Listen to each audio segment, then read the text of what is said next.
Hi everyone and welcome to my channel. Today I'd like to share my top tips for batch card making with coloured images using my Spectrum Noir pens.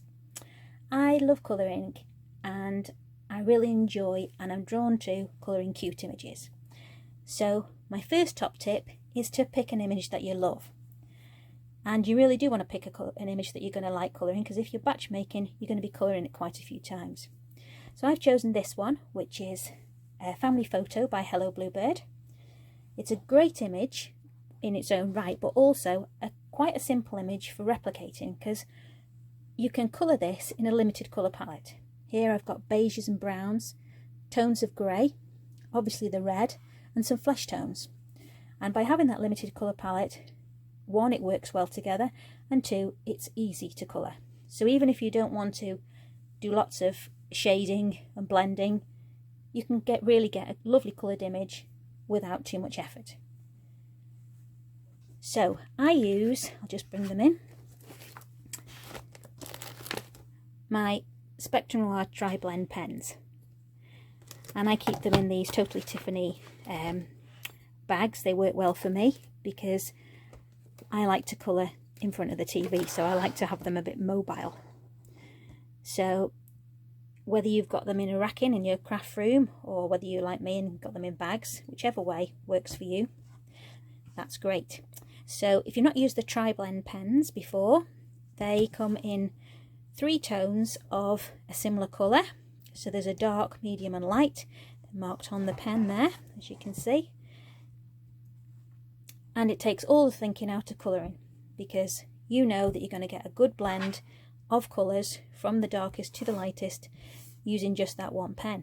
You haven't got to rummage around thinking, is this a warm tone or a cool tone? Will they work well together? It's all done for you. Also, they've got nice pointy nibs. Just move that out of the way so you can see. Nice pointy nibs, so they're perfect for colouring in detailed images. So those are what I like to use. So after you've chosen your image, my next tip will be to choose a colour palette that you like, that you can replicate with ease. Now you can either, as I said, keep repeating the same colour palette, or if you don't like doing that, you can change as you go.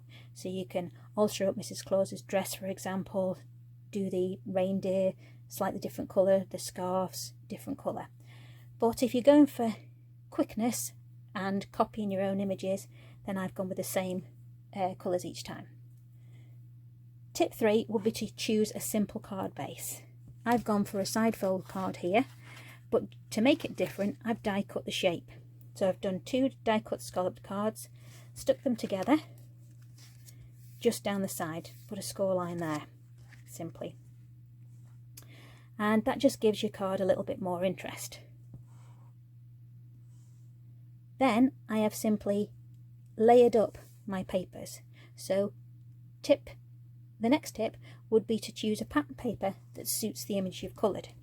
Now you can either do this that way round, matching your paper to your coloured images, or when you start colouring you can colour your images to match your pattern paper.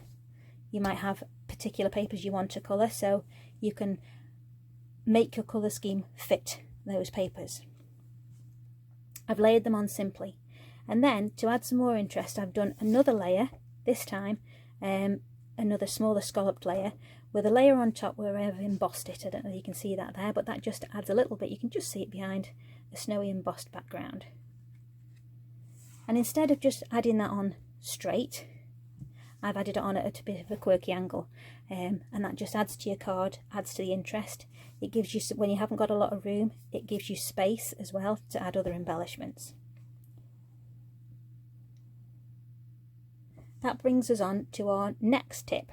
Oh, before I go to the next tip, another tip would be to add some foam pads as well to your layers. Don't make them too thick if you've got to post them, you don't want to pay extra postage. But I've added one layer there just on foam pads, and it's flat enough to post, but it also lifts the images off the paper. If I hadn't put this next layer on and I'd just placed my images directly on the pattern paper, the images would have been lost. So breaking up the layers really adds to your card and shows off the colouring that you've spent time doing. So the next tip is to add a sentiment, make it simple. Add that in a position on the card where you're balanced. Here I've added it in the corner when I've angled my mat there. And the following thing is to add embellishments. So I've added gems here and they balance out my sentiment. So it's all nice and simple. As well as for embellishments, you could add glossy accents to your images, glitter, you could add a ribbon if you wish, or a bow, or just as I've done, you could use your white gel pen to add some highlights and maybe dots to break up the clothing, or you could do a checkered pattern, anything simple, but it all adds to the image.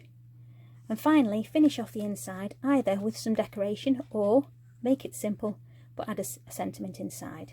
This is one from Crafter's Companion, 'Twas the Night Before Christmas, nice script inside. So that is how I've done my batch card making, and I've made 3 of those for some crafty friends, and I followed the same design, same layout and same colour pattern for each one, and I really enjoyed doing them, and I enjoyed how they turned. I really like how they've turned out as well. You could, if you don't want to do all the same, change up these mats. You could do a circular or an oval mat here and add your images on top of that, and change your papers between each one. So you could still do the batch card making but alter them slightly on each one to add some interest for yourself.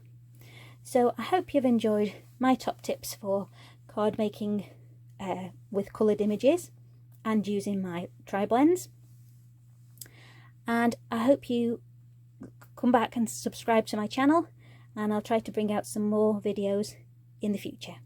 Thank you for watching. Goodbye.